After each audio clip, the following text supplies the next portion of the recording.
Hello everyone, स्वागत है आप सभी का इस चैनल पर। लास्ट क्लास में हमने प्रश्नावली 5 समांतर श्रेणी यानी अरिथमेटिक प्रोग्रेशन समाप्त कर लिया था। आज की क्लास में हम शुरू करेंगे 6 चैप्टर त्रिभुज, ट्राइंगल। अब ट्राइंगल में जैसे हमने पहले वीडियो में बताया था सबसे पहले कि यहाँ पे हमारे पास होंगे 3 पार्ट। पहला पार्ट है 6.1, दूसरा पार्ट है 6.2 और तीसरा है 6.3।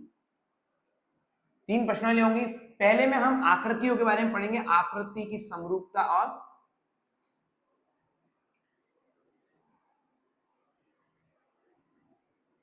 दूसरे में हम पढ़ेंगे थेल्स प्रमेय।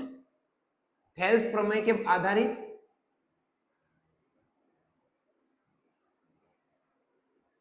थेल्स प्रमेय पर आधारित होगी ये।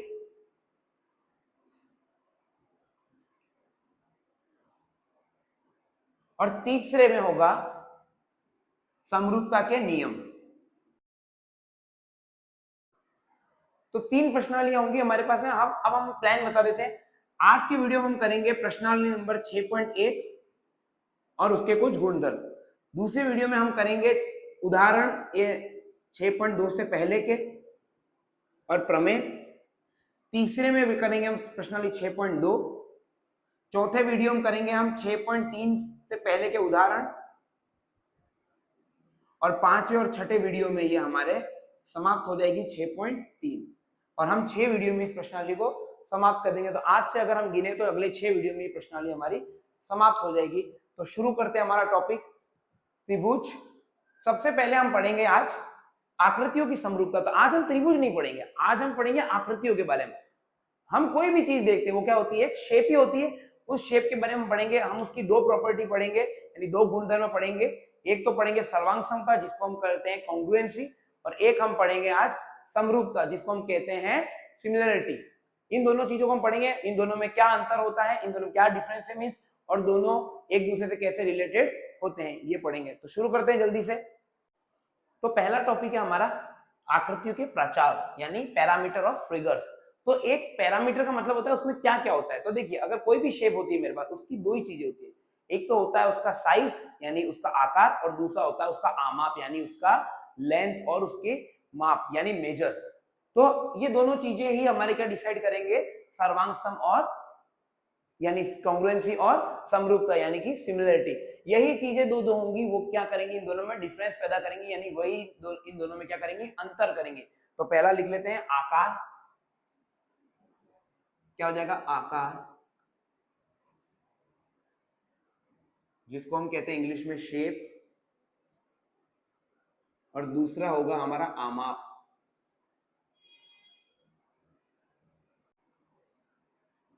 कंफ्यूज नहीं हो गया, क्योंकि आकार को शेप ही कहते हैं, शेप होता है वो, और आमाप होता है जिसमें हम लेंथ मेजर करते हैं। लेंथ यानी कि कितने मीटर का है, कितने सेंटीमीटर का, वो होता है साइज।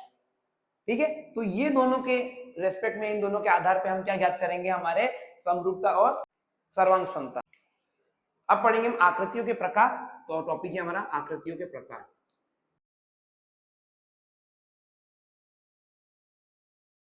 आकृतियों के प्रकार, टाइप्स ऑफ फिगर। 2 टाइप के होते हैं। पहला होता है मेरा सर्वांग सम आकृतियां, और दूसरी होती है समरूप आकृति यानी कि कॉन्ग्रुएंट फिगर और सिमिलर फिगर।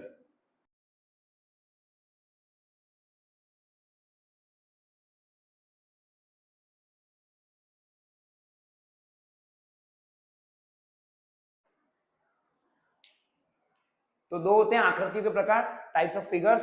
सर्वांग सम आकृतियां जो होता है कॉन्ग्रुएंट फिगर्स, और समरूप आकृतियां जिसको कहते हैं हम सिमिलर फिगर्स। होता क्या है, मेन डेफिनेशन ही होता क्या है, दोनों होते क्या है। तो पहले हम देखेंगे सर्वांग सम। तो देखिए, मैं कुछ शेप्स लेके आया हूं जिसमें हम देखते हैं। तो सर्वांग सम आकृति का मतलब क्या होता है, देखिए आकार और आमाप यानी कि शेप और साइज, इन दोनों के रेस्पेक्ट में, इन दोनों के आधार पर हम क्या करेंगे, इनमें अंतर करेंगे। तो देखिए, ऐसी आकृतियां जिनके आकार और आमाप दोनों बराबर हो, तो इसके लिए हमें 2 आकृतियां चाहिए, कम से कम 2 आकृतियां। 2 से ज्यादा आकृतियां भी ले सकते हैं हम, लेकिन कम से कम 2 आकृतियां तो हमें चाहिए। तो ऐसी 2 आकृतियां जो जिनका आकार भी समान हो, यानी वो दिखने में भी बराबर हो और हो भी वास्तव में बराबर, तो वो क्या कहलाती हैं, कॉन्ग्रुएंट फिगर। और ऐसी आकृतियां, ऐसी शेप्स या ऐसे फिगर्स जो क्या हो, जिनके सिर्फ दिखने में समान हो, भले वो बराबर हो या ना हो उससे कोई फर्क नहीं पड़ता, वो क्या कहलाती है हमारी सिमिलर कहलाती है। तो मैं कुछ शेप लेके आया हूं, आपको बताता हूं। ये है मेरे पास दो सेम कंपनी के पेन, ये मॉन्टेक्स के पेन है दोनों, ये मेरे सेम कंपनी के पेन है और सेम पेन है। ये देखिए इनकी जो रिफल हो, इनके जो ढक्कन है देखिए ये दोनों, ये होंगे सर्वांग सम, क्योंकि अगर मैं इस ढक्कन को यहां लगाता हूं, इस ढक्कन को यहां लगाता हूं, तो दोनों बराबर में फिट हो जाते हैं। इसका मतलब क्या है, जितना साइज का ये ढक्कन है उतने ही साइज का ये भी ढक्कन है, और इसी साइज का ढक्कन है, तभी तो ये देखिए फिट हो रहा है इसके अंदर, एक दूसरे में फिट हो जा रहे हैं। अगर मान लीजिए ढक्कन बड़ा होता तो यहाँ पे दूसरे वाले में ढीला पड़ता, बिल्कुल ढीला पड़ता, और अगर मान लीजिए छोटा होता तो ये इसमें फिट ही नहीं बैठता, नहीं बैठता ना फिट, पर ये दोनों बराबर इसलिए एक दूसरे में फिट बैठ जाएंगे। इसलिए दो समान तरह के पेन क्या कहलाते हैं, सर्वांग सम, यानी कि क्या कहलाते हैं, कॉन्ग्रुएंट फिगर है, ये दोनों कॉन्ग्रुएंट फिगर है। अच्छा मैं इनकी रिफिल देखता हूं, ये दोनों रिफिल जैसे देखिए, ये रिफिल है इस पेन की, इस पेन की रिफिल है मेरे पास, और मेरे पास ये दूसरी रिफिल है इसी पेन के अंदर। तो अगर मैं इस रिफिल को इस पेन के अंदर रख दूं और इस रिफिल को इस पेन के अंदर रख दूं, कोई फर्क नहीं पड़ेगा। क्यों? क्योंकि ये दोनों सेम पेन के, तो दोनों ये रिफिलें भी क्या है, ये दोनों साई की ये जो है नलियां, ये भी क्या है मेरी सर्वांग सम है। क्या है ये, सर्वांग सम है। पर अगर मैं एक तीसरा पेन की इंक ये लेता हूं रिफिल, जिसको मैं क्या कहता हूं, नली, इस नली को अगर मैं इसके अंदर फिट करने की कोशिश करूं, अब देखिए ये इसके अंदर फिट नहीं होगा, ये इसके अंदर फिट नहीं हो रहा है, ना तो आगे से पूरा फिट हो रहा है ना पीछे से फिट हो रहा है। इसका मतलब क्या है, ये सर्वांग सम नहीं है। तो इसका मतलब क्या हुआ, ये नली और ये दो इसके अंदर जो नली, ये दोनों तो सर्वांग सम है, ये दोनों पेन भी सर्वांग सम है। पर दिक्कत ये है कि ये नली जो है मेरे पास, ये वाली नली और ये दूसरी नली जो फिट है, ये सर्वांग सम नहीं है। और हम देख भी पा रहे हैं कैसे, देखिए मैंने क्या बोला था, दो आकृतियां सर्वांग सम कहलाती यदि उसके क्या हो, समान आकार भी हो और समान आमाप भी हो। तो दो देखो दोनों के साइज देखने में अलग अलग है, ये बड़ा है देखिए साइज, यानी कि इसकी लंबाई ना पे, ये नीली वाली जो रिफिल है मेरी ये बड़ी है और ये छोटी है, इसका मतलब सर्वांग सम तो नहीं है। एक भी कंडीशन अगर नहीं हुई यहाँ सही, तो इसका मतलब सर्वांग सम नहीं होगा। और यहाँ पे सिर्फ हमें समरूप में क्या चाहिए, साइज चाहिए, आमाप सही होना चाहिए, आकार सॉरी आकार सही होना चाहिए, साइज सही हो या ना हो हमें कोई फर्क नहीं पड़ता। तो देखिए ये क्या हो गया मेरा, सेम हो जाएगा, ठीक है, ये दिखने में सेम है, दोनों दिखने में दोनों सेम है, तो इसका मतलब क्या है, इक्वल शेप है इनका, ठीक है, पर साइज इक्वल नहीं है इनका। साइज इक्वल इसलिए नहीं है क्योंकि ये लंबा है नीचे वाला ये, और ये ऊपर वाला क्या है रिफिल छोटा है, इसलिए ये वाली आकृतियां सर्वांग सम नहीं होंगी और ये क्या होंगी, समरूप होंगी। तो जल्दी से डेफिनेशन लिख देते हैं, फिर और फिगर के साथ मैं आपको समझा दूंगा।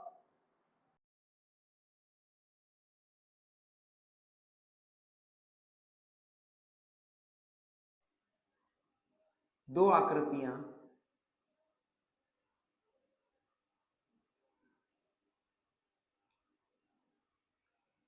आकृतियां सर्वांग सम कहलाती हैं यदि उनके क्या हो, समान आकार हो और समान आमाप हो, तो वो क्या कहलाती हैं, सर्वांग सम कहलाती हैं।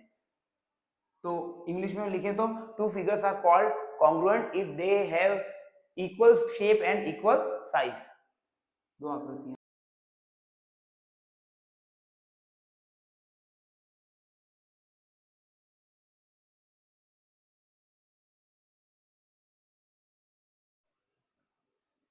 दो आकृतियां सर्वांग सम कहलाती है यदि उनके समान आकार हो और समान आमाप हो।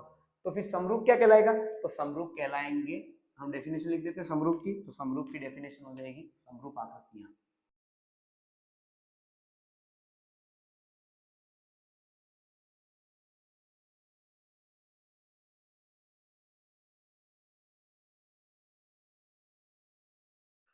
दो आकृतियां two figures are called similar if they have both same shape. अगर उनकी शेप सेम हो, इक्वल की जगह सेम लिख दे, सेम शेप और सेम साइज, या इक्वल साइज लिख सकते हैं, कोई दिक्कत नहीं है। आकृतियां समरूप कहलाती है अगर उन दोनों के क्या हो, समान क्या हो, आकार हो, मतलब लंबाई चौड़ाई ये बराबर होना जरूरी नहीं है, बस दिखने में शेप सेम हो, वो क्या कहलाती है, समरूप आकृतियां कहलाती हैं। इसका मतलब क्या हो गया, सर्वांग सम कहता है कि दोनों बराबर होने चाहिए, समरूप कहता है केवल हमारा आकार बराबर होना चाहिए। तो समरूप ने ये थोड़ी कहा कि आमाप बराबर मत देना, आमाप अगर बराबर हो गया तो बढ़िया बात है, बहुत अच्छी बात है, पर यदि आमाप बराबर नहीं हुआ तो भी कोई दिक्कत नहीं है, साइज बराबर नहीं हुआ कोई दिक्कत नहीं है, सिर्फ शेप यानी आकार बराबर होना चाहिए। तो समरूप को दो कंडीशन नहीं, सिर्फ एक कंडीशन चाहिए। क्या चाहिए? सिर्फ चाहिए आकार समान होना चाहिए। क्या समान होना चाहिए? आकार यानी कि शेप। और सर्वांग सम यानी कॉन्ग्रुएंट को क्या चाहिए? एक तो आकार यानी शेप भी बराबर होना चाहिए और साइज आमाप भी क्या होना चाहिए? बराबर होना चाहिए। तो समरूप आकृतियां ज्यादा होती है। जो आकृति समरूप है वो सर्वांग सम होना जरूरी नहीं है। हो सकता है कि आकार समान हो जाए और आमाप बराबर न हो, पर समरूप तो है ही। पर यदि कोई आकृति सर्वांग सम है तो उसका समान आकार भी है और समान आमाप भी है। पर समरूप को तो सिर्फ एक ही कंडीशन चाहिए। अगर ये दोनों कंडीशन सही है, किसी का समान आकार भी और समान आमाप भी है, इसका मतलब क्या है? वो सर्वांग सम है। पर अगर ये कंडीशन एक बार के लिए मैं भूल जाऊं थोड़ी देर के लिए, तो समान आकार तो है ही सर्वांग सम में, तो सर्वांग सम समरूप भी हो जाएगा। तो मैं लिख सकता हूं प्रत्येक सर्वांग सम आकृति क्या होती है? समरूप होती है। पर प्रत्येक समरूप आकृति सर्वांग सम नहीं होती। देखिए, जो फिगर कॉन्ग्रुएंट है उसका इक्वल शेप और इक्वल साइज है, और जो फिगर सिमिलर है उसका इक्वल सिर्फ शेप है। तो इक्वल शेप होने के बाद भी इक्वल साइज ना हो तो भी वो सिमिलर कहलाएगा। पर यदि ऐसा हो जाए कि इक्वल शेप है और इक्वल साइज है यानी वो कॉन्ग्रुएंट है, तो ये कंडीशन तो वैसे ही ट्रू हो गई ना कि इक्वल शेप है। इस कारण से ये क्या हो जाएगा? सिमिलर भी हो जाएगा, क्योंकि ऑलरेडी सर्वांग सम है तो वो इक्वल शेप तो है ही, और इक्वल शेप ही तो चाहिए था मुझे सिमिलर के लिए। तो every congruent figure is a similar figure, but similar figure need not be a congruent figure.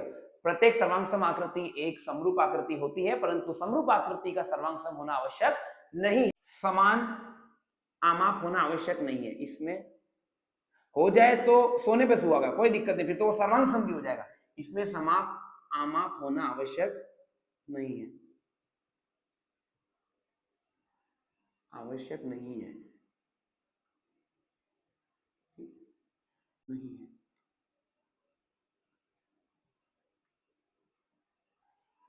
तो ये समापान होना, सिर्फ क्या होना चाहिए? आकार समान होना चाहिए। कॉन्ग्रुएंट फिगर क्या होता है? जैसे मान लीजिए अगर एक शेप के पीछे आप दूसरी शेप छुपाते हैं, ठीक है, जैसे इस शेप के पीछे मैंने ये दूसरी शेप छुपा दी। अब अगर मैं इसको बराबर छुपा पाता हूं तो क्या हो जाएगा? ये पीछे वाला मार्कर मुझे नहीं दिखेगा। अगर मैं बराबर छुपा पा रहा हूं, अगर सीधे से आप देखेंगे तो ये हम पीछे से इस मार्कर को नहीं देख पाएंगे। तो इसका मतलब क्या होगा? आगे वाला फिगर बड़ा होगा, पीछे वाला छोटा होगा। ठीक है, कोई दिक्कत नहीं। अब मैं पीछे वाले को आगे ले लेता हूं, अगर मैं पीछे वाले को आगे लेता हूं, अब मैं नहीं देख पाता पहले वाले को, तो क्या हो जाएगा? दोनों बराबर हो जाएंगे, यानी बिल्कुल बराबर होने चाहिए, हर तरीके से बराबर होने चाहिए। वो तो क्या कहलाएगा? Congruent figure. मतलब अगर मैं इसकी जगह ये रिप्लेस कर दूं तो कोई पहचान ही ना पाए कि मैंने कुछ रिप्लेस किया था। आप कलर पे मत जाइए, कलर तो मान लीजिए इसके कलर से मैं अलग कलर, सेम कलर का भी ले लेता हूं, कोई दिक्कत नहीं। ये जैसे देखिए, ये दोनों सेम कलर के मार्कर हैं। अब ये दोनों हैं सेम कंपनी के, तो ये दोनों क्या है? एक कॉन्ग्रुएंट फिगर है ये, यानी कि ये सर्वांग सम आकृतियां। अगर मैंने ये मार्कर रखा, आपको यहां से पढ़ा रहा हूं, और मैं अगर अभी यहां से पढ़ाने लग जाऊं तो आपको पता भी नहीं चलेगा कि मैं कौन से मार्कर से पढ़ा रहा हूं, क्योंकि ये दोनों मार्कर क्या है? सर्वांग सम है। क्या है ये मार्कर? सर्वांग सम है। तो जब एक की जगह दूसरा रख देने से कोई फर्क नहीं पड़ता, हम उसको अलग भी नहीं बता सकते, तो वो क्या होती है? फिगर हमारी सर्वांग सम यानी कॉन्ग्रुएंट। यानी कि क्या होता है? जिसका शेप इक्वल है, दोनों का शेप इक्वल है, दोनों गोलाई में सिलेंडर टाइप के हैं और दोनों के माप भी बराबर है, तो इसलिए हम इसको पहचान नहीं पाते। तो ऐसे बहुत सारे फिगर है हमारे डेली लाइफ में जिसको हम, जैसे ये देख लीजिए एक और, ये दो चूड़ियां हाथ में पहनने की, दोनों चूड़ियां ये दोनों चूड़ियां देखिए। अब मान लीजिए मैं तो नहीं पहनता, पर अगर मान लीजिए ये चूड़ी मैं इस हाथ में पहनता हूं, ठीक है, बहुत बढ़िया, और थोड़ी देर बाद मैं ये चूड़ी निकाल के इस हाथ में पहन लेता हूं। अब क्या इस चूड़ी को देख के बता सकते हैं दाएं हाथ की चूड़ी है कि बाएं हाथ की चूड़ी है? सेम यही चूड़ी, ये दोनों चूड़ियां मैं मान लीजिए एक ही हाथ में पहनता हूं और एक ही हाथ में पहनता हूं, पहन ली दोनों हाथ में चूड़ियां। अब थोड़ी देर बाद मैंने ये चूड़ी निकाल दी और फिर से ये चूड़ी मैंने यहाँ पे पहन ली। अब क्या होगा? क्या ये दोनों चूड़ियों को देख के मैं बता पा रहा हूँ कि कौन सी चूड़ी किस हाथ की है? देखिए नहीं बता सकता, क्योंकि ये दोनों चूड़ियां क्या है? कॉन्ग्रुएंट है, समान है। देखिए ये दोनों चूड़ियां बराबर है। देखिए मैंने एक के पीछे दूसरे को छुपा लिया और दूसरे के पीछे पहले को भी छुपा सकता हूं मैं। दोनों सेम दिखती हैं, देखिए दोनों चूड़ियां सेम दिखती हैं, और दोनों चूड़ियों की क्या है? तो ये सेम, तो क्या इनका शेप है? सेम शेप है इनका, और क्या है? सेम साइज भी है। देखिए एक दूसरे में दोनों आ जा रही है, एक दूसरे के ऊपर दोनों आरोपित हो जा रही है। इसका मतलब क्या है? दोनों का सेम क्या है? आमाप है। इसका मतलब क्या है? ये दोनों चूड़ियां भी क्या है?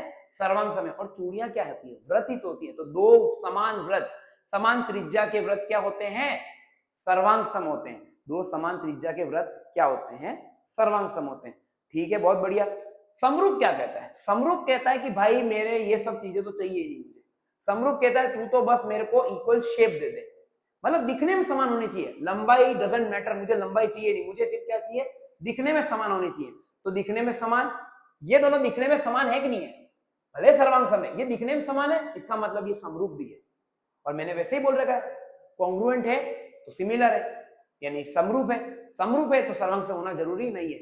ये दोनों क्या है, सर्वांग सम है तो ये दोनों समरूप भी है, दिखने में बिल्कुल एक जैसे, अगर दिखने में एक जैसे लगे किसी भी तरीके से तो वो क्या होंगे, समरूप होंगे। तो ये दोनों क्या है, समरूप है, और ये कोइंसिडेंटली ये क्या है, हमारे सर्वांग सम भी है। पर अगर मैं अपने हाथ की इस अंगूठी को लेता हूं, ये भी गोल है, ये भी वृत्ताकार है। अब देखिए इस अंगूठी को मैं अगर देखूं, अब ये बराबर साइज की तो नहीं है, ये बड़ी रिंग है और ये छोटी रिंग है, पर अगर दिखने में तो दोनों बराबर है ना, ये भी गोल है और ये भी गोल है, तो ये दोनों कॉन्ग्रुएंट नहीं है, ये दोनों सर्वांग सम नहीं है, पर ये दोनों क्या है, समरूप हैं। क्यों? क्योंकि ये दोनों दिखने में बराबर है, सिमिलर है ये दिखने में। मैं इसकी जगह ये रख दूंगा, मुझे पता चल जाएगा कि मैंने दूसरी चीज रखी है, लेकिन दिखने में तो बराबर है ना, ये कलर पे मत जाइएगा, लेकिन देखिए ये दिखने में तो दोनों ही बराबर है। ये क्या है, कॉन्ग्रुएंट है, ये दोनों क्या है, ये दोनों है सिमिलर, पर ये दोनों क्या है, ये दोनों है कॉन्ग्रुएंट। अच्छा, ये दोनों क्या है, ये दोनों भी क्या है, सिमिलर है। ये दोनों कॉन्ग्रुएंट है, बिल्कुल नहीं, क्योंकि इन दोनों के क्या है, शेप बराबर है, दोनों क्या है, सर्कल टाइप के, यानी वृत्ताकार भाग के ये, पर ये दोनों का आकार यानी माप बराबर नहीं है। देखिए ये रिंग छोटी और ये बड़ी है, इसका मतलब क्या हो गया, ये दोनों कॉन्ग्रुएंट यानी सर्वांग सम नहीं है, पर ये क्या है, दोनों ये दोनों है समरूप हैं। ठीक है, और उदाहरण लेते हैं हम, मॉर्टिन में या फिर गुड नाइट में हम जो लगाते हैं ये दोनों रिफिल, अगर मान लीजिए रिफिल छोटी बड़ी हो गई तो दूसरे में फिट ही नहीं होगी, तो ये दोनों रिफिल भी क्या होती है, देखिए इस रिफिल को निकाल के मैं इस रिफिल को रखता हूं तो वो बराबर फिट हो जाती है, समान कंपनी की है, तो ये दोनों रिफिल भी क्या हो गई, मेरी सर्वांग सम होंगी। ये दोनों सर्वांग सम है, तो सर्वांग सम क्या है, इन दोनों का बराबर साइज, दिखने में बिल्कुल बराबर है दोनों, और दोनों का क्या है, शेप बराबर है, और दोनों का साइज भी क्या है, बराबर है। क्या ये सिमिलर यानी समरूप है, बिल्कुल है समरूप, क्योंकि समरूप को एक ही कंडीशन चाहिए, समान दिखने चाहिए, समान हो या ना हो उससे कोई फर्क नहीं पड़ता, समरूप सिमिलर को फर्क ही नहीं पड़ता वो इक्वल साइज का हो या ना हो, बस शेप बराबर होना चाहिए, और शेप दोनों का बराबर है। देखिए शेप क्या है, दोनों का इक्वल है, ये भी इस टाइप का है और ये भी इस टाइप का है, वो सर्कल थी एक रिंग, दूसरी रिंग भी सर्कल थी, इसलिए दोनों क्या हो गए, हमारे सिमिलर हो गए। फिर अगर मैं देखूं तो अब देखिए ये मेरे पास गिलास है और ये लोटा, अगर मैं देखूं तो ना तो ये इक्वल शेप है, इसकी शेप इक्वल नहीं है, ये लोटे के टाइप का है, ये ग्लास टाइप का है, तो ना तो ये तो इक्वल शेप नहीं है, तो पहले ही सिमिलर तो है ही नहीं, दिखने में सिमिलर है क्या, नहीं है ना। और अगर हम सर्वांग सम बोले, सर्वांग सम तो ऐसे नहीं, जो समरूप ही नहीं है, जो सिमिलर ही नहीं है, वो कॉन्ग्रुएंट यानी सर्वांग सम कैसे हो सकता है, तो ये दोनों क्या है, न समरूप है न सर्वांग सम है, न कॉन्ग्रुएंट है न सिमिलर है। अब क्या होगा, उदाहरण लिखते हैं, तो पहला एग्जाम्पल है हमारे सामने उदाहरण, तो पहला है सभी वृत्त समरूप होते हैं।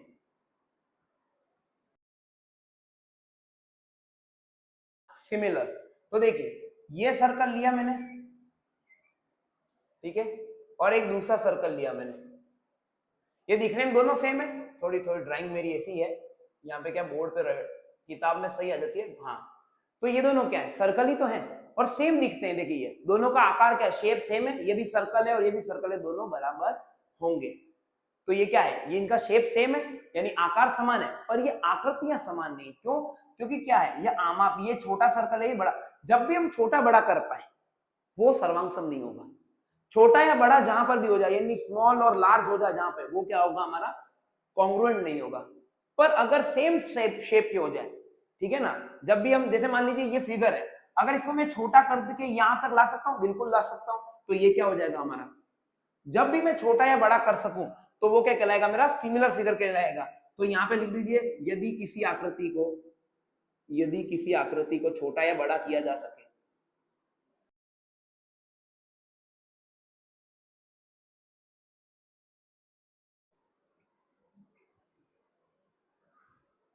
समरूप होती है।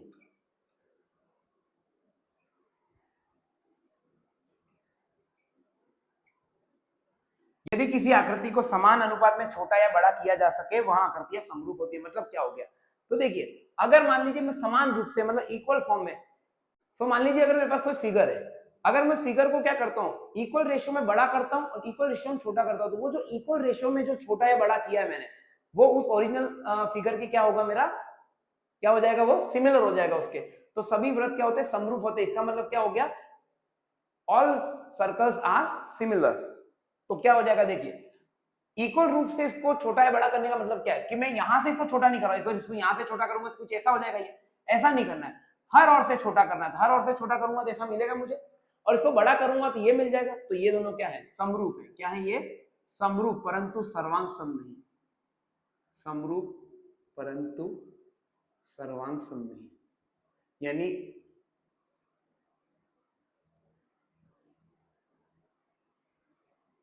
कारण समरूप परंतु सर्वांग सम नहीं। कारण इसलिए क्योंकि देखिए सेम तो नहीं दिख रहा, छोटा बड़ा पता चल रहा है, ये छोटा सर्कल, ये बड़ा सर्कल है, इसका मतलब क्या हो गया, ये सर्वांग सम नहीं है। दूसरा,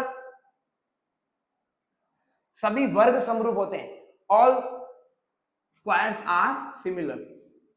वर्ग समरूप होते हैं,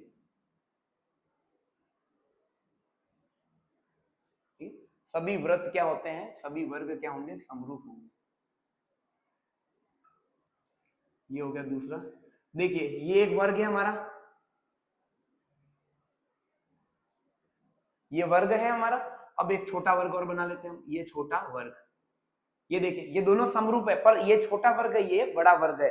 दो वर्ग अगर समान वर्ग हो तो वो सर्वांग सम होंगे।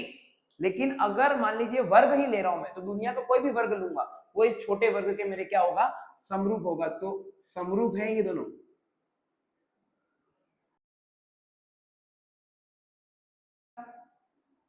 सभी समबाहु त्रिभुज यानी एवरी इक्विलेटरल ट्राइंगल्स क्या होते हैं हमारे, सिमिलर होते हैं। तो ये तो हो जाएगा मेरा सर्कल,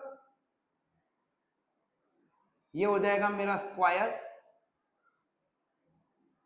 और लास्ट में क्या हो जाएगा, सभी समबाहु त्रिभुज।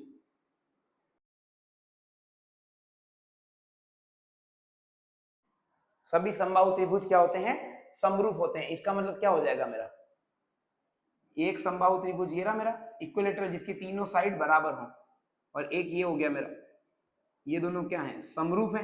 ये दोनों भी क्या है, समरूप है, और छोटा बड़ा है इसमें, तो समरूप है परंतु सर्वांग सम नहीं है। ये समरूप तो है पर सर्वांग सम नहीं है, ये सर्वांग सम नहीं है। तो हमने ये सब पढ़ लिया। ये है मेरा आयत,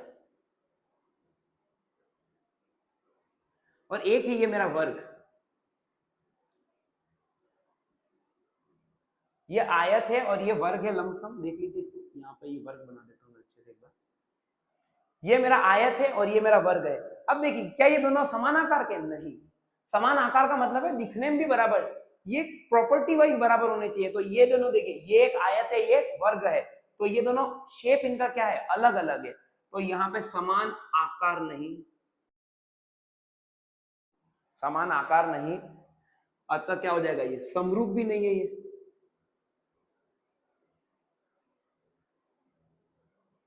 ठीक है, फिर एक और एग्जांपल देखते हैं हम।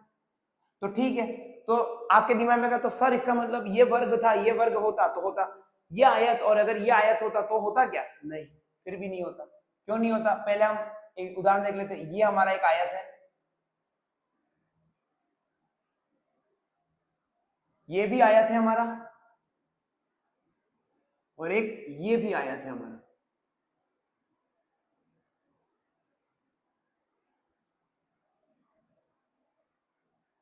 अब ये समरूप नहीं है, क्यों, क्योंकि ये लंबाई तो उतनी रही पर चौड़ाई डबल हो गई।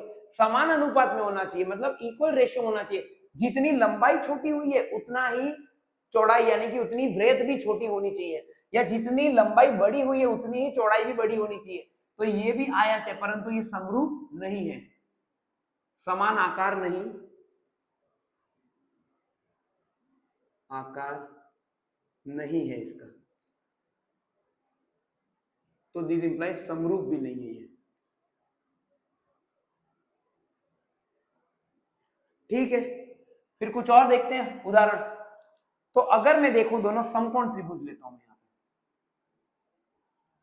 पे, ये त्रिभुज लिया मैंने, एक समकोण त्रिभुज है ये, और एक ये त्रिभुज लेता हूं मैं। क्या ये दिखने में समान है? नहीं, बिल्कुल समान नहीं है। इसके लंबाई और इसकी लंबाई देखिए, यहाँ पे देखिए आधार और इसका लंब देखिए, और यहाँ पे इसका कर्ण देखिए, और ये थोड़ा खिंचा हुआ है, तो दोनों एक तरफ एक जैसे नहीं दिखते, तो समान आकार नहीं,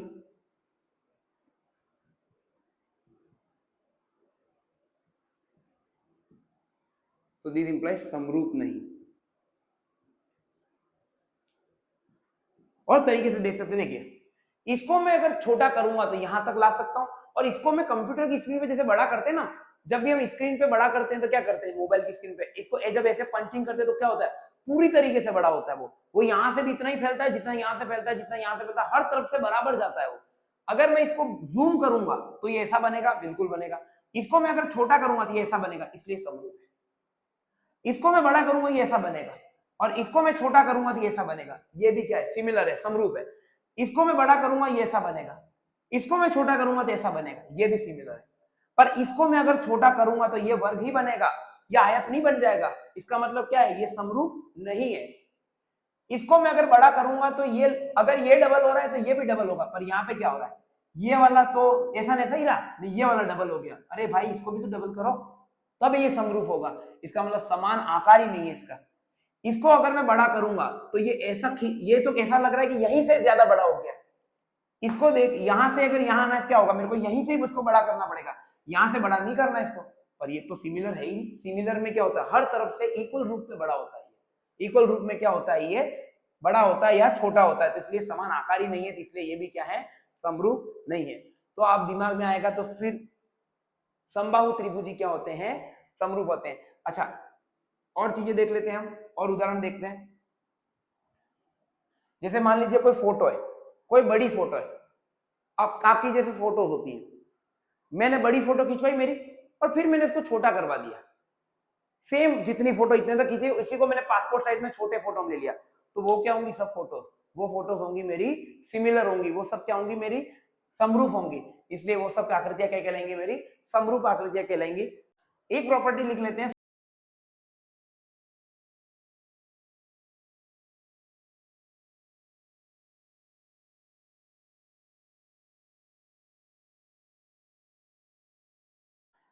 all similar figures need not be a congruent figure but all congruent figures are similar figures। सभी सर्वांगसम आकृतियां समरूप होती है, परंतु प्रत्येक समरूप आकृति सर्वांगसम होना आवश्यक नहीं है। उदाहरण देख लेते हैं। तो देखिए, ये जो सर्कल जो मैंने बनाया था शुरू में, ये सर्कल मेरा और ये बड़ा सर्कल, ये दोनों क्या है, ये दोनों समरूप है, समरूप तो है ये, एंड समरूप परंतु सर्वांगसम नहीं। और तो इसका मतलब ये समरूप है पर सर्वांगसम नहीं है, और बिल्कुल देखिए समरूप आकृति सर्वांगसम होना आवश्यक नहीं है। पर अगर मैं देखूं, ये दोनों समान ले लेता हूं मैं, ये और लगभग बनाता हूं ऐसा ऐसा ही है, देखिए समान है तो ये सर्वांगसम है, दिस प्लस सर्वांगसम, ये सर्वांगसम तो है ही, देखिए दोनों बराबर है। और ये क्या होगा, अतः समरूप, समरूप भी है, सर्वांगसम कोमा समरूप है, दोनों है ये। तो देखिए सर्वांगसम हो गया तो समरूप तो होगा ही, यानी कॉन्ग्रुएंट हो गया तो सिमिलर होगा ही, पर सिमिलर होने से कॉन्ग्रुएंट होना जरूरी नहीं है। अब हम पढ़ते हैं समरूप आकृतियों की शर्तें, क्राइटेरिया ऑफ सिमिलर फिगर। तो देखिए हमारे सिलेबस में सिर्फ समरूपता है, यानी सिमिलरिटी है सिर्फ ट्राइंगल की, पर 6.1 में कुछ पॉलीगन्स की बात की गई है, कुछ बहुभुजों की बात की गई है, तो हम एक बार तो लिख लेते हैं उस चीज को। तो समान संख्या में, अब देखिए ये क्राइटेरिया होता क्या, ये शर्त क्या होती है, तो देखिए एक तो सबसे पहले तो दोनों समान संख्या के बहुभुज, बहुभुज में क्या होता है, जिसमें दो से अधिक क्या हो, भुजाएं हो। सो क्राइटेरिया सिमिलर फिगर क्या हो जाएगा हमारा, भुजाओं में समान दो बहुभुज समरूप होते हैं, जिसकी दो कंडीशन है। पहली, एक तो उनके संगत कोण बराबर हो, मतलब जितने भी एंगल बनेंगे वो बराबर होने चाहिए दूसरे वाले के, और उनकी क्या होनी चाहिए, भुजाएं भी सेम रेशियो होनी चाहिए। अब देखिए वही तो बताया था मैंने कि जैसे इसको आप छोटा करें तो ये हर तरफ से बराबर छोटा होना चाहिए, अगर आप बड़ा करें तो सेम रूप से बराबर बड़ा होना चाहिए। तो इसका मतलब क्या, इक्वल रेशियो में सारी की सारी क्या हो रही है, हमारी भुजाएं क्या हो रही है, इक्वल रेशियो में, यानी समान अनुपात में क्या हो रही है, छोटी या बड़ी हो रही है।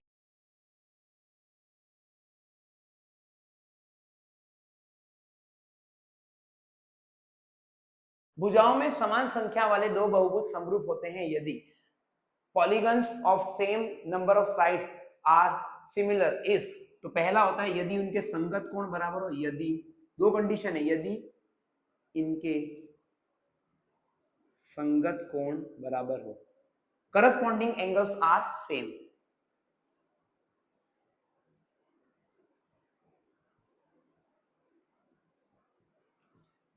दूसरा, संगत भुजाएं जो साथ में इनकी जो साइड होंगी वो क्या होनी चाहिए, समान अनुपात में होनी चाहिए, corresponding sides are in same ratio.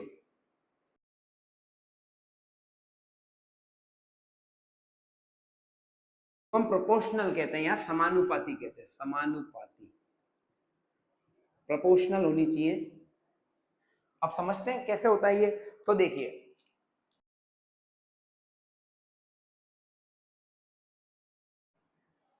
अब देखिए, देखने पे एक छोटा और एक बड़ा लग रहा है, तो ये इसका नाम दे देते हैं ए बी सी और डी, पी क्यू आर और एस।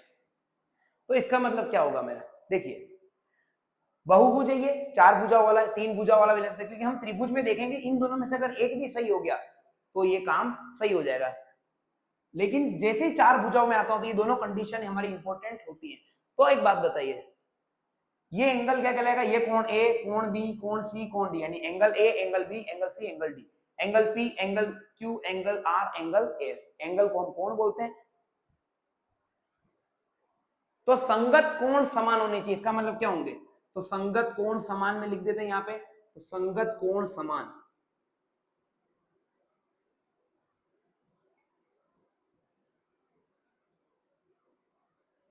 संगत कोण यानी कि अगर मैं यहां पे कह रहा हूं ए बी सी डी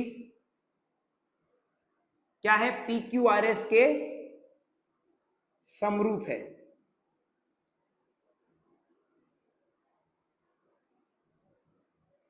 अगर ये समरूप है, और बिल्कुल अगर समरूप है, अब बार बार हम साइज तो देखने नहीं जाएंगे, बार बार हम साइज देखेंगे, बार बार हम शेप देखेंगे, इससे बढ़िया अब ये ही हमारे पास में क्या आ जाएगी, क्राइटेरिया आ जाएगा। अगर ये दोनों क्राइटेरिया कोई फुलफिल कर रहा है, यानी दोनों शर्तें कोई पूरी तरह से सही कर रहा है, इसका मतलब क्या है, वो सिमिलर है, समरूप है। तो A B C D P Q R S, देखिए ए के बराबर में कौन लिखा हुआ है, पी लिखा हुआ है, तो एंगल ए जो है वो पी के बराबर होना चाहिए, ये कोण और ये कोण बराबर होना चाहिए, तो एंगल ए पी के बराबर होना चाहिए, ठीक है।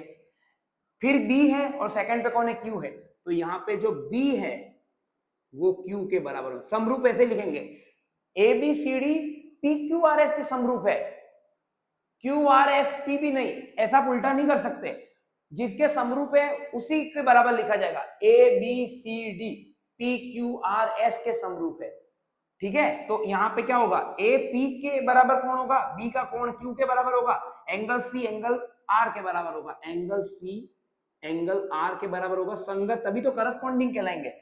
और यहाँ पे एंगल डी एंगल एस, यानी संगत कोण, डी के संगत कोण है एस है, तो डी क्या होगा, एस के बराबर होगा, ठीक है, बहुत बढ़िया। अब संगत भुजाएं क्या है, ए बी के करस्पॉन्डिंग क्या है, पी क्यू, तो ए बी का अनुपात पी क्यू से बराबर होना चाहिए, समान अनुपात, समान अनुपात, समान होना जरूरी नहीं है, समान हो गया तो बहुत बढ़िया, फिर तो सर्वांग सम भी हो जाएगा, पर अभी क्या होना चाहिए, समान अनुपात। तो क्या क्या हो जाएगा, ए बी, फिर यहाँ पे भुजा कौन सी, बी सी, ठीक है, और कौन सी भुजा यहाँ पे, डी सी, ठीक है, और कौन सी भुजा यहाँ पे, ए डी, ठीक है। ए बी के संगत कौन है, पी क्यू, ए बी के करस्पॉन्डिंग क्या है, पी क्यू, देखिए ए बी यहाँ पे दोनों दोनों आगे के लिए है और दोनों इसके भी आगे के, तो पी क्यू, फिर ऊपर बी सी लिया, बी सी है तो इसके करस्पॉन्डिंग क्या है, बी सी, तो यहाँ पे क्यू आर, क्या हो जाएगा, क्यू आर, आर क्यू लिख सकते हैं आप, कोई दिक्कत नहीं। फिर यहाँ पे डी सी लिया है, यहाँ पे आर एस,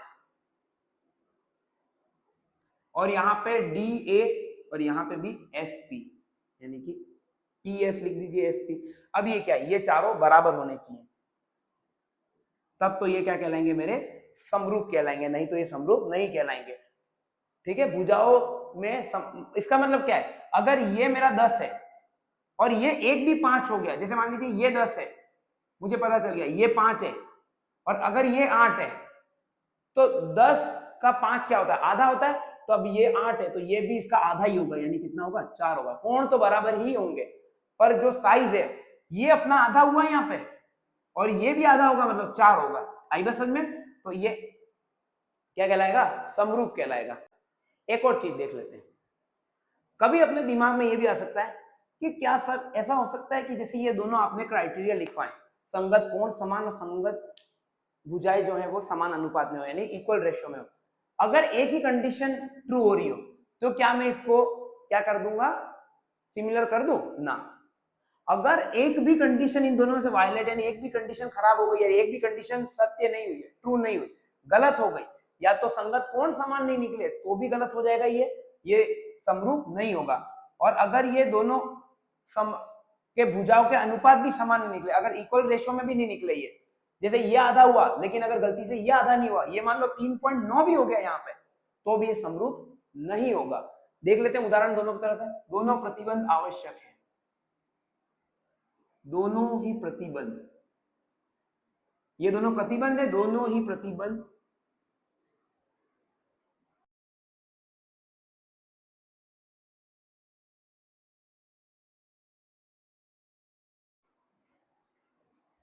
मीन्स ये दोनों ट्रू होने चाहिए। अगर एक भी इनमें से गलत हो गया, इसका मतलब वो क्या हो जाएंगी, दोनों आकृतियां, ये दोनों जैसे कोई भी दो आकृतियां लेंगे वो क्या नहीं होंगी, हमारी समरूप नहीं होंगी।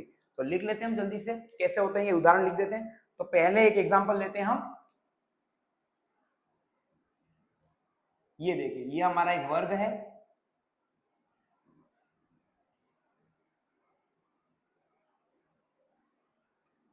ये है हमारा 2 साइज का, ये भी है 2, ये भी है 2 और ये भी है 2, बिल्कुल वर्ग है। और यहाँ पे क्या है, आपने जैक देखा होगा घरों में, जैक कैसा आता है,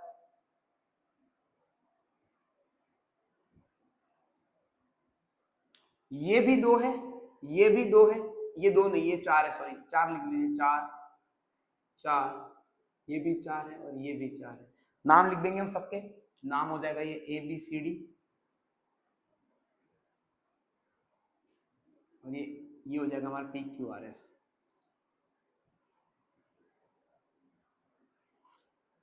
अब देखिए ये तो 90-90 है, सब 90 डिग्री है, यहाँ पे वर्ग है, ये 90 डिग्री हो जाएगा, ये 90 नहीं है। अब देखिए हम यहाँ पे क्या देख पा रहे हैं, भुजाओं का अनुपात देखिए, यहाँ पे AB का अनुपात, AB कितना है, 2 है, तो AB अनुपात PQ कितना हो जाएगा, 2/4, यानी कि 1/2। ठीक है, फिर दूसरा क्या हो जाएगा हमारा, BC/QR, BC अनुपात QR कितना हो जाएगा, ये भी 2/4, कितना हो जाएगा, 1/2। फिर क्या हो जाएगा हमारा RS और ये DC, DC/RS क्या हो जाएगा, ये 2/4। एक बार अगर इसको ऊपर लिया तो इसी को ऊपर लेना है, फिर नीचे नहीं ले आना है, 1/2। ऐसे यहाँ पे क्या हो जाएगा, AD/PS क्या हो जाएगा, ये 2/4, ये भी। तो मैं देख पा रहा हूं, ये अगर डबल करता हूं साइज में, अगर साइज में डबल करता हूं तो ये ऐसा ही बनेगा नहीं लाइन में, तो क्या हो जाएगा यहाँ पे AB बराबर BC/QR, DC/RS और AD/PS। तो ये बराबर, चारों ही बराबर है। इसका मतलब क्या है, भुजाओं का अनुपात समान है, संगत भुजा अनुपात समान, संगत भुजाओं का अनुपात। तो हमको मजा जाना चाहिए कि ये समरूप है ना, पर नहीं है, क्योंकि ये 90 डिग्री है और P अगर ABCD PQRS के समरूप है तो A का एंगल P के बराबर भी होना चाहिए, पर ये नहीं है। यहाँ पर एंगल A P के बराबर नहीं है, अतः संगत कोण बराबर नहीं है, संगत कोण बराबर नहीं।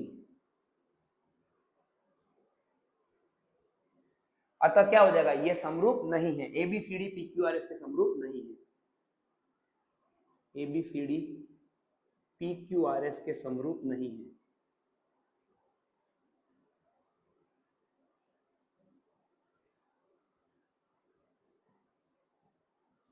एबीसीडी किसके समरूप नहीं है, पीक्यूआरएस के समरूप नहीं है। इसका मतलब हमें पता चल गया कि अगर कोण बराबर नहीं हुए और भले भुजा समान अनुपात में हो जाए, देखिए सबका अनुपात समान है, ये भी इसके डबल है, ये भी इसका डबल है, ये इसका डबल है, ये भी इसका डबल है, पर अनुपात समान होने से बात नहीं बनेगी, कोण भी समान होने चाहिए। तो हमारे दिमाग में एक और सवाल आ सकता है कि क्या अगर कोण बराबर कर दें तो क्या ये बराबर हो जाएगा, नहीं होगा। उसका भी हम एक उदाहरण देख लेते हैं।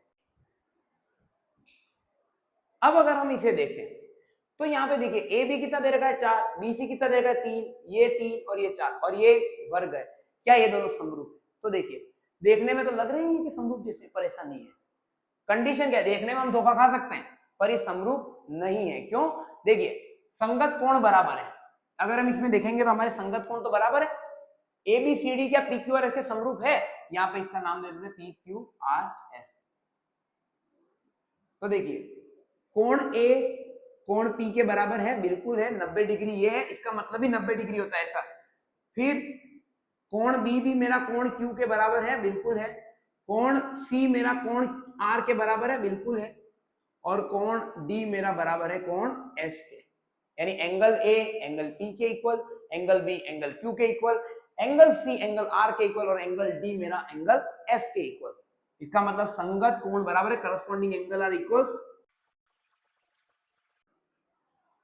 अब संगत भुजा देख ले, क्योंकि कंडीशन क्या है समरूप होने के लिए, सिमिलर होने के लिए कंडीशन दो है, एक तो करस्पॉन्डिंग एंगल भी बराबर होने चाहिए और जो साइड्स हैं करस्पॉन्डिंग साइड वो भी क्या होती है, समान अनुपात यानी इक्वल रेशियो होनी चाहिए। तो ए बी कितना है मेरा, A B by P Q, A B कितना है मेरा 4, पी क्यू कितना है 2, कितना हो गया ये 2, बहुत बढ़िया। अब देखते हैं हम दूसरा, हमारा बी सी कितना है, बी सी और यहां पे ये आर क्यू।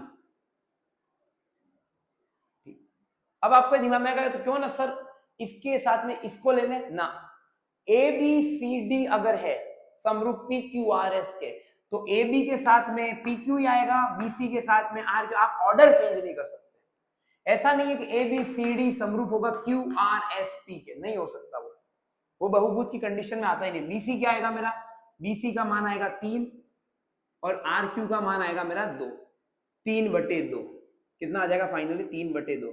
तो यहां से मुझे क्या मिल गया 3 और ये 2 होता है क्या, 2 के बराबर नहीं होता, नहीं होता ये 2 के बराबर, ये 1.5 है, 1.5 1.5 और ये 2, इसका मतलब क्या है ए बी बटे पी क्यू बराबर नहीं है बी सी बटे आर क्यू के, पर ऐसा तो होना चाहिए था समरूप के लिए। अतः भुजाएं क्या है, समानुपाती नहीं है, भुजाएं संगत भुजाएं, सॉरी संगत भुजाएं समानुपाती नहीं, corresponding sides are not in proportional, यानी कि corresponding side are in not equal ratio. तो इसका मतलब एक कंडीशन खराब हो गई, ये कंडीशन, तो इसमें क्या हो रहा था, इसमें कोण बराबर नहीं थे और भुजाएं समान अनुपात में थी, इसमें कोण समान है पर भुजाएं समान अनुपात में नहीं है, ना ही ये सिमिलर यानी समरूप होगा, ना ही ये सिमिलर या समरूप होगा। तो लिख लेंगे अतः ए बी सी डी दोनों कंडीशन होंगी तभी ये सिमिलर या समरूप, जिसको हम इंग्लिश में कहते हैं, होगा ये। ABCD is not similar to PQRS, और ये क्या होती है आपकी सारी लैंग्वेज समाप्त होती है। शुरू करते हैं प्रश्नावली 6.1 एक्सरसाइज 6.1। पहला प्रश्न आपकी स्क्रीन पर दिख रहा होगा, कोष्टकों में दिए गए शब्दों में से सही शब्दों का प्रयोग करते हुए रिक्त स्थानों को भरिए, इंग्लिश में कहें तो फिल इन द ब्लैंक्स। तो देखिए यहाँ पे कैसे करेंगे, पहला क्वेश्चन है सभी वृत्त डैश डैश होते हैं, अब ब्रैकेट में लिख रखा है हमें सर्वांगसम या समरूप, all circles are even congruent और सिमिलर। तो देखिए सारे सर्कल कैसे होते हैं, देखिए यहाँ पे ये सर्कल है मेरे पास और एक बड़ा सर्कल, तो हमने पहले ही पढ़ा था एक सर्कल अगर बड़ा भी है एक सर्कल छोटा भी है, लेकिन जहां पे भी बड़ा छोटा आ जाए वहां पे वो सर्वांगसम यानी कॉन्ग्रुएंट तो होगा ही नहीं। तो दो सर्कल क्या होंगे, हमने लिखा था क्या होते हैं, वो दोनों समरूप होते हैं। देखिए एक जैसे दिख रहे हैं तो पहले का उत्तर आ जाएगा सभी वृत्त समरूप होते हैं, सर्वांगसम नहीं समरूप होते हैं, सिमिलर सिमिलर होते हैं। सेकंड आपकी स्क्रीन पे सभी वर्ग क्या होते हैं, समरूप या सर्वांग सम। तो देखिए ऑल स्क्वायर्स आर कॉन्ग्रुएंट और सिमिलर। तो देखिए एक स्क्वायर हमने बनाया था और हमने एक दूसरा स्क्वायर भी बनाया था।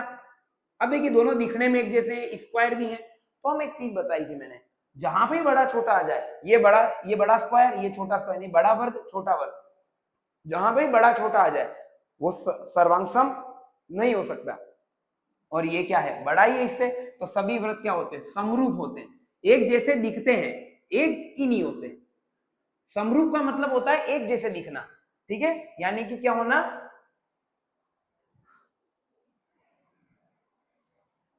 समरूप का मतलब होता है एक जैसा दिखना।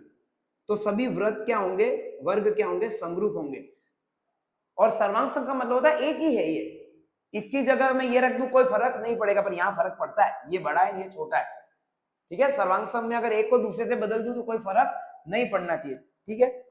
सभी समद्विबाहु त्रिभुज या समबाहु त्रिभुज क्या आएगा इसमें, तो देखिए समद्विबाहु त्रिभुज के साथ है जिसकी कोई दो भुजाएं बराबर हो, यानी कि इक्विलेटरल ट्राइंगल तो होता है हमारा समबाहु। तो ये क्या होगा, ये दोनों बराबर हैं, और एक ये देखिए ये दोनों भी बराबर है,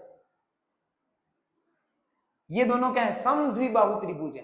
क्या ये समरूप होंगे, नहीं होंगे, क्यों, क्योंकि एक कोण 90 का यहाँ पे, हमने बहुभुजों के लिए क्या पढ़ा था कि दोनों संगत कोण भी समान हो और क्या हो, संगत भुजाएं समान अनुपात में हो। ये दोनों क्या है, समान है यहाँ पे, और यहाँ पे ये दोनों समद्विबाहु त्रिभुज है, ये दोनों बराबर है यहाँ पे। पर यहाँ पे एक कोण 90 का और यहाँ पे कोई कोण 90 का नहीं है, कोई भी एंगल 90 का नहीं है, इसलिए समद्विबाहु त्रिभुज तो कभी समरूप होंगे नहीं। सभी समद्विबाहु त्रिभुज यानी क्या नहीं होंगे, समरूप नहीं होंगे। पर एवरी इक्विलेटरल ट्राइंगल जो होगा मेरा क्या होगा, सिमिलर होगा। तो समबाहु त्रिभुज क्या होगा हमारा, इसका तीसरे रिक्त स्थान का उत्तर हो जाएगा।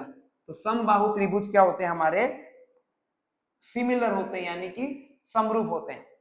चौथे में क्या आएगा, भुजाओं की समान संख्या वाले दो बहुभुज समरूप होते हैं यदि उनके संगत कोण डैश हो और संगत भुजाएं तो बराबर और समानुपाती लिख रखा है।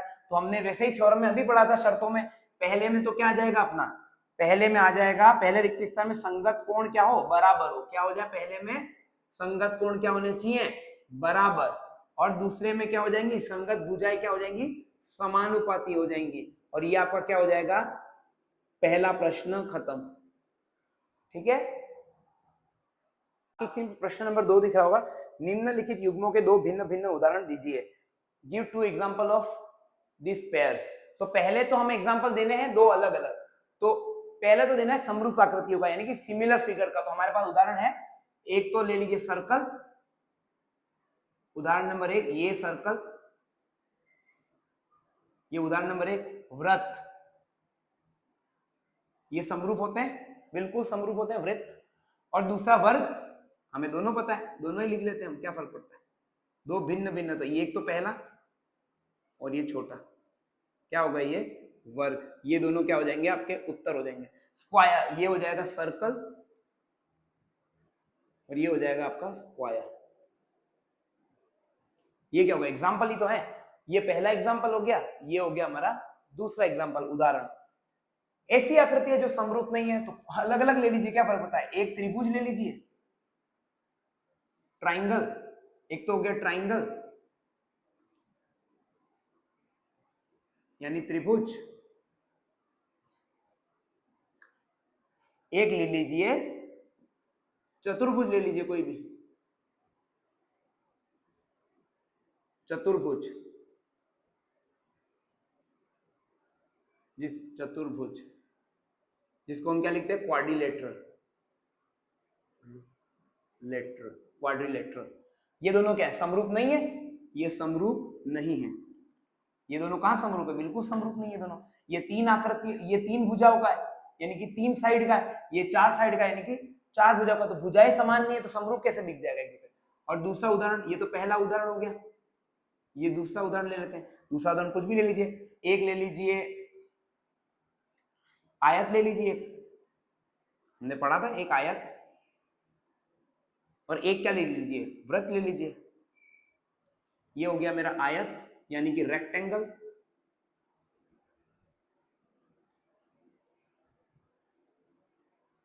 तो एक क्या हो गया, एक हो गया हमारा वृत्त, दोनों उदाहरण हो गए। आयत और वृत्त समरूप नहीं होते, और दूसरा उदाहरण त्रिभुज और क्वाड्रिलेटरल यानी कि चतुर्भुज समरूप नहीं होते। ये वृत्त यानी कि सर्कल। ये क्या हो गया आपका क्वेश्चन नंबर 2 कंप्लीट। आपकी स्क्रीन में प्रश्न नंबर 3 दिख रहा होगा, बताइए कि निम्नलिखित चतुर्भुज समरूप है या नहीं है।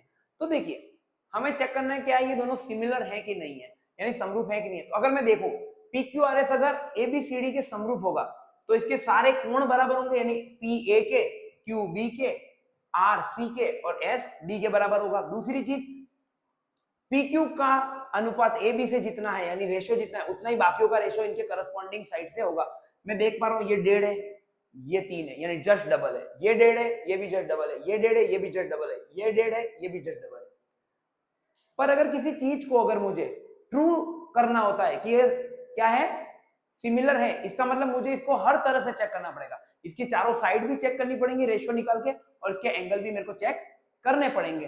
पर अगर मुझे इसको गलत कराना है कि ये सिमिलर नहीं है, तो मेरे को कोई भी एक कंडीशन बतानी पड़ेगी जो ट्रू नहीं हो रही। और मैं बराबर देख पा रहा हूं ये 90 डिग्री है पर ये 90 नहीं है। ये जो एंगल है P ये 90 डिग्री नहीं है, और एंगल A कितना है 90। तो यहाँ पे मैं लिख सकता हूं एंगल A एंगल P के बराबर नहीं है, क्योंकि A क्या है, समकोण है। कोण A क्या है, समकोण है, पर कोण P क्या है, समकोण नहीं है। इसका मतलब क्या हो गया, संगत कोण समान नहीं है।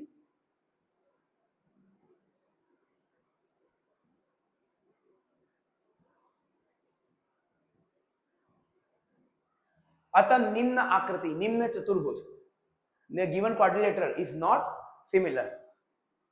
अतः दोनों चतुर्भुज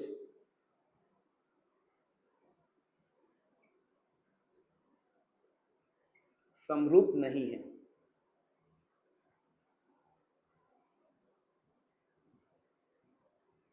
और यही क्या हो जाएगा, आपका उत्तर हो जाएगा। तो इसी आप अपना उत्तर लिख लीजिए। तो आज की क्लास में हमने पढ़ा प्रश्नावली 6 स्टार्ट की हमने, और हमने देखा सर्वांग सम आकृतियां क्या होती है। हमने उसके कुछ आकृतियों द्वारा देखा समरूप क्या होता है। समरूप सर्वांग सम नहीं होता, परंतु सर्वांग सम समरूप होता है, हमने ये भी देख लिया। हमने आज प्रश्नावली 6.1 भी क्या कर लिया, आज कंप्लीट कर ली। और थोड़ा सा वीडियो आज लंबा हो गया, परंतु आज हमने समान अनुपात, और ये सब जरूरी भी था हमारा समान अनुपात देखना। अगले वीडियो में कोशिश करेंगे कि लेंथ को थोड़ा छोटा रखा जाए। तब तक के लिए आप आराम से रिवीजन करते रहिए। बहुत बहुत धन्यवाद।